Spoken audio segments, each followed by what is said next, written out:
আমি বিনয়ের সাথে বলতে চাই, একজন মানুষের যেন আমরা এই সুযোগটা হাতছাড়া না করি। আল্লাহ তাআলা দুনিয়ার আসমানে এসে তারপরে বান্দাকে ডেকে ডেকে বলেন, আলা মিন মুবতালান, তোমাদের মধ্যে কেউ কি অসুস্থ আছো, ফাউআফিয়াহু, আমি তাকে সুস্থতা দান করব। আলা মিন মুস্তাগফিরিন ফাগফির লাহ, তোমাদের মধ্যে কেউ কি আছো ক্ষমা প্রার্থনাকারী, আমি তাকে ক্ষমা করে দিব। এভাবে ডেকে ডেকে আল্লাহ তাআলা দিতে থাকেন। 24 ঘন্টার ভিতরে দোয়া কবুলের সবচেয়ে আদর্শ সময়, যে সময়ের দোয়া কবুলের সম্ভাবনা সবচেয়ে বেশি, সেটা হলো ভোর রাতের সময়টা। আল্লাহ সুবহানাহু ওয়া তাআলা ডেকে ডেকে বান্দার ক্ষমা ঘোষণা করেন, বিপদ আপদ দূর করেন, অসুখ বিসুখ দূর করেন। এই সময়টা হলো রাতের শেষ প্রহর, ফজরের আগের সময়টা, তাহাজ্জুদের সময়টা। 11 মাস ধরে আমরা নানা ব্যস্ততার অজুহাতে আমাদের তাহাজ্জুদ পড়ার সুযোগ হয় না, ভোর রাতে ওঠার সুযোগ হয় না। ভাইরা আমার, রমাদানের মাস, আপনি তো সাহরি খাইতে প্রায় প্রতিদিনই উঠছেন। আপনার যেহেতু সাহরি খাওয়ার উদ্দেশ্যে উঠাই লাগে, তো আপনি কেন এই মাসে সাহরির সময় ভোর রাতের এই সময়টাতে যখন আল্লাহ সাধারণ ক্ষমা ঘোষণা করেন, ওই সময়টাতে আপনি কেন শুধুমাত্র খেয়ে পরে আপনি মসজিদে চলে যাবেন ফজরের জন্য? অবশ্যই আপনি সাহরি খেতে উঠলে 2-5 মিনিট সময় বের করে বিশেষভাবে আল্লাহর কাছে দোয়ায় মনোনিবেশ করবেন। আমাদের একটা বড় ভুল হলো সাহরির এই সময়টাকে দোয়ায় আমরা মনোনিবেশ করি না। সম্ভব হলে 2 রাকাত নামাজ পড়েন, 4 রাকাত নামাজ পড়েন। সেটা যদি না পারেন, তো সাহরির খানার শেষে অথবা আগে আপনি আপনার রুমে গিয়ে লাইট বন্ধ করে নিরিবিলি জায়গা একটু আল্লাহর কাছে হাত তুলে একটু চোখের পানি ফেলে চান, দোয়া করেন। দোয়ার এই সুযোগটা 11 মাস আপনি পান না, রমজান মাসে সাহরির উসিলায় পেয়েছেন, তো আপনি সেই সুযোগটা কেন হাতছাড়া করবেন? আমি বিনয়ের সাথে বলতে চাই, একজন মানুষের যেন আমরা এই সুযোগটা হাতছাড়া না করি। আমি পারতপক্ষে কোনোদিন এই সুযোগটা হাতছাড়া করি না ভাইরা। যেদিন কিছুই করতে পারি না, ওইরকম দোয়া করার সময় হয়তো নাই, কোনো কারণে দেরি হয়ে গেছে উঠতে উঠতে, ওই দিন খাইতে খাইতে মনে মনে দোয়া করার চেষ্টা করি, প্লেটটা ধুইতে ধুইতে দোয়া করার চেষ্টা করি। কারণ মুয়াজ্জিন ফজরের আযান যখন দেন, ওয়াক্ত যখন হয়, তার আগ মুহূর্ত পর্যন্ত আল্লাহ তাআলা দুনিয়ার আসমানে এসে তারপরে বান্দাকে ডেকে ডেকে বলেন, আলা মিন মুবতালান, তোমাদের মধ্যে কেউ কি অসুস্থ আছো, ফাউআফিয়াহু, আমি তাকে সুস্থতা দান করব। আলা মিন মুস্তাগফিরিন ফাগফির লাহ, তোমাদের মধ্যে কেউ কি আছো ক্ষমা প্রার্থনাকারী, আমি তাকে ক্ষমা করে দিব। এভাবে ডেকে ডেকে আল্লাহ তাআলা দিতে থাকেন। টোটাল 24 ঘন্টার মধ্যে যেই সময়টার দোয়া ফেরত দেয়া হয় না, যেই সময়টার দোয়া মিস হওয়ার সম্ভাবনা খুবই কম, আপনার দোয়ার বেসিক শর্তগুলো ঠিক থাকলে এই দোয়া কবুল হওয়ার সম্ভাবনা জোরালো, সেই সময়টা হলো ভোর রাতের সময়টা। রমজান মাসে এই সময়টাতে দোয়ার যে সুযোগ তৈরি হয়, দোয়ার যে বিশাল সুযোগ আপনি পান, এই সুযোগটা হাতছাড়া করে আপনি শুধুমাত্র খেয়ে দিয়ে এই সময়টাকে পার করে দেন, এটা কখনো বুদ্ধিমানের কাজ হতে পারে না। এই জন্য রমজান মাসের ভুলগুলোর মধ্যে থেকে একটা হলো যে সাহরির সময়টাতে, ভোর রাতের সময়টাতে, দোয়া কবুলের গুরুত্বপূর্ণ সময়টাতে আমরা দোয়া তো করিই না। অনেকে ওই সময় আজকাল সাহরি পার্টি বের করেছেন, তামাশা বের করেছেন, অনেকে টেলিভিশনের প্রোগ্রাম দেখেন। কোন কোন চ্যানেলে সাহরির সময়ের কোন কোন প্রোগ্রাম আমরাও মাঝে মধ্যে, এগুলো আগে রেকর্ড করা থাকে। সাহরির সময় আমরা টেলিভিশনের প্রোগ্রাম করতে চাই না, আগে রেকর্ড করা থাকে, সেগুলো চলে। এগুলো হলো তাদের জন্য যারা টেলিভিশনে হারাম জিনিস দেখবে, ওই টাইমটাতে সে যেন হারাম জিনিস না দেখে ভালো কিছু দেখে। আপনাদেরকে আমরা বলবো, কখনো ওই ভোর রাতের ওই সময় ইসলামিক প্রোগ্রামও দেখতে যাবেন না। আপনি ওই সময়টাতে আল্লাহর সাথে কথা বলবেন, ওই টাইমটা ইবাদতের সময়, ওই টাইমটা দোয়া এবং রোজাদারির সময়। আমরা বেশিরভাগ মানুষ এই ভুলটা করি যে রমজানে আল্লাহর কাছে পাওয়ার এই বিশাল সুযোগ আমরা হাতছাড়া করে ফেলি। আমরা এখন থেকে সাহরিতে উঠলে দোয়া করবো তো ইনশাআল্লাহ। আল্লাহ আমাদের সবাইকে তৌফিক দান করুন। অনেকে রোজা রেখে থুতু গিলাটাকে দোষণীয় মনে করেন যে রোজা রেখে বোধহয় থুতু গেলা যায় না, এই জন্য ঘন ঘন থুতু ফেলে দেখবেন অনেকে আছেন। বিশেষ করে নতুন নতুন যখন রোজা রাখে পোলা পান, তখন দেখবেন যে মিনিটে মিনিটে থুতু ফেলে, আছে না নেই? এই ঘন ঘন রোজা রাখে, আপনার থুতু ফেলে কেন? কারণ মনে করতেছে থুতু গিললে তার রোজা ভেঙে যাবে। ভাই, থুতু যদি আপনি না গিলেন, আপনি বাঁচবেন? থুতু না গিললে কেউ বাঁচবে? যতই আপনি থুতু ফেলেন, আপনার থুতু তো কিছু না কিছু ভিতরে যাবেই। যদি না যায়, গলা শুকিয়ে গেলে তো আপনি মরেই যাবেন। এই জন্য এটা একটা ভুল যে আমরা মনে করি থুতু ফেলা লাগে। রোজা রেখে রোজার কারণে এক্সট্রা কোনো থুতু ফেলার দরকার নাই। আপনার মুখে বালু চলে আসছে, একটা মশা ঢুকে গেছে, আপনি রোজা আছে, এটা যেন ভিতরে না যায়, সেজন্য থুতুটা ফেলে দিলেন, এটা ভিন্ন কথা। আপনি বেসিনে গিয়ে ফেলে আপনি একটু পানি ঢেলে দিলেন। কিন্তু রোজা রেখে ঘন ঘন থুতু ফেলতে হবে, থুতু গিলা যাবে না, এরকম কোনো কথা নাই। এটা আমাদের একটা ভুল, রমজান কেন্দ্রিক একটা ভুল।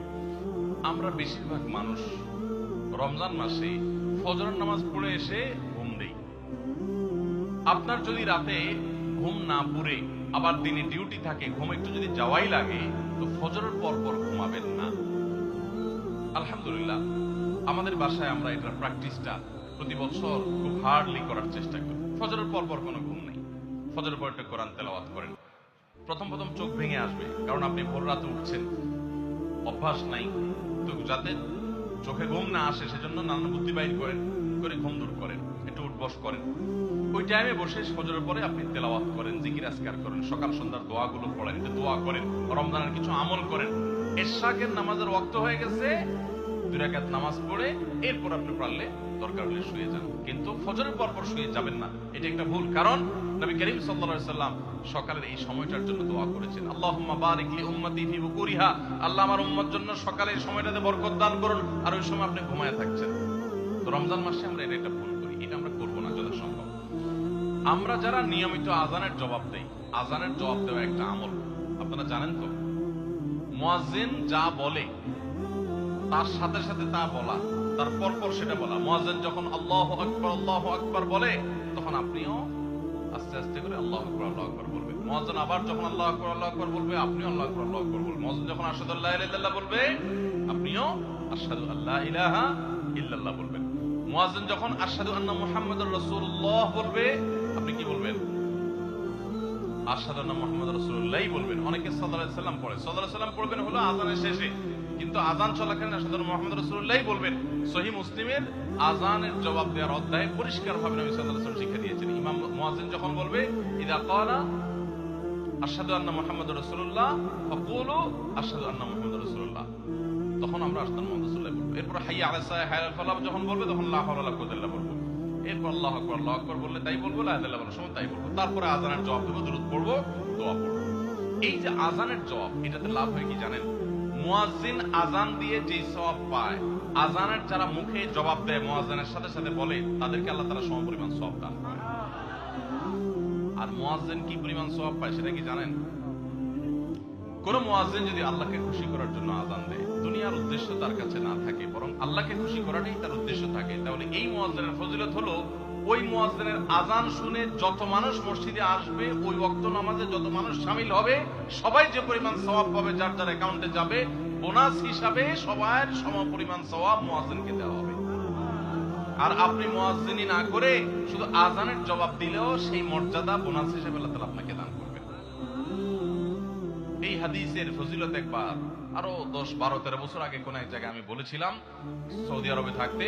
তখন এক ভদ্র মহিলা আমাকে বললেন, হুজুর, এই হাদিসটা আপনার কাছ থেকে শেখার পর, জানার পর থেকে আমি মক্কা শরীফের লাইভ আযান নিয়মিত ওই টাইমে, আমি রেডিও শুনি না, মোবাইলে বিভিন্ন ভাবে লাইভ আযানটা আমি শোনার চেষ্টা করি এবং ওই মুয়াজ্জিনের সাথে সাথে জবাব দেওয়ার চেষ্টা করি। কারণ আমার যখন এটা জানা হলো যে মুয়াজ্জিন যত পরিমাণ সওয়াব পাবে তত পরিমাণ সওয়াব পাওয়া যাবে, তো মক্কার মুয়াজ্জিন সাহেবের আযান শুনে যত মানুষ প্রতি ওয়াক্তে নামাজ পড়ে, এত বেশি নামাজ তো দুনিয়ার অন্য কোনো মসজিদে প্রত্যেক ওয়াক্তে পড়ে না।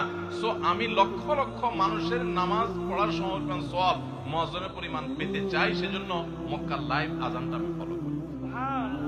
আমি অবাক হয়ে গেলাম, মানুষ আল্লাহর সন্তুষ্টির জন্য কত ভাবে চেষ্টা করে, অথচ আমরা হেলায় হারিয়ে ফেলি। আপনার মহল্লার যে আযানটা সবার আগে আপনার কানে আসে, আপনার মহল্লার আযান, ওটা জবাব আপনি দিবেন, এরপর বাকিগুলো আপনি দিতে পারলে দিবেন, না দিতে পারলে না। এই যে আযানের জবাব, এই আযানের জবাবটা আমরা অনেকে 12 মাসে একটু আধটু দেওয়ার চেষ্টা করলেও, রমজান মাসে মাগরিবের নামাজের আযান, এটার জবাব নিয়মিত আযানের জবাবকারীরাও দেয় খুব কম।